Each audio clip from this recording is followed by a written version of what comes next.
Hi friends, நம்மளுடைய subscriber sister ஒருத்தவங்க கேட்டிருந்தாங்க, அக்கா 3வது நாள் நம்ம வீடுகளில் எத்தனை விளக்கு ஏற்றணும் அப்படின்னு சொல்லுங்கள் அப்படின்னு. சிஸ்டர், இந்த கார்த்திகை தீபம் பார்த்திங்கன்னா நம்ம 3 நாள் வழிபாடாக நம்ம வீடுகளில் விளக்கேற்றி கொண்டாடிட்டு வரோம் இல்லைங்களா.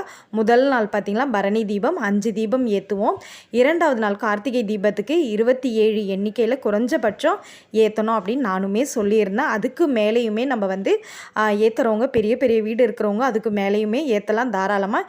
இன்றைக்கி பஞ்சராத்திர தீபம் ஏற்றுறது, இன்றைக்கி 3வது நாள் ஏற்றுற தீபத்தை நம்ம பஞ்சராத்திர தீபம் அப்படின்னு சொல்லுவோம். இன்றைக்கும் நீங்கள் நேற்று கார்த்திகை தீபத்துக்கு ஏற்றின அதே அளவுலேயும் நீங்கள் இன்றைக்கி 6 மணிக்கு ஏற்றலாம். அப்படி இல்லைன்னா நிலவாசலில் எப்போவுமே 2 அகல் தீபம் வச்சுட்டு அதுக்கப்புறம் பார்த்திங்கன்னா நீங்கள் உள்ளே 11, 7, 9 இந்த மாதிரி 13 இந்த எண்ணிக்கையில் ஒற்றைப்படையில் வரா மாதிரி தீபம் ஏற்றுறது நல்லதுங்க.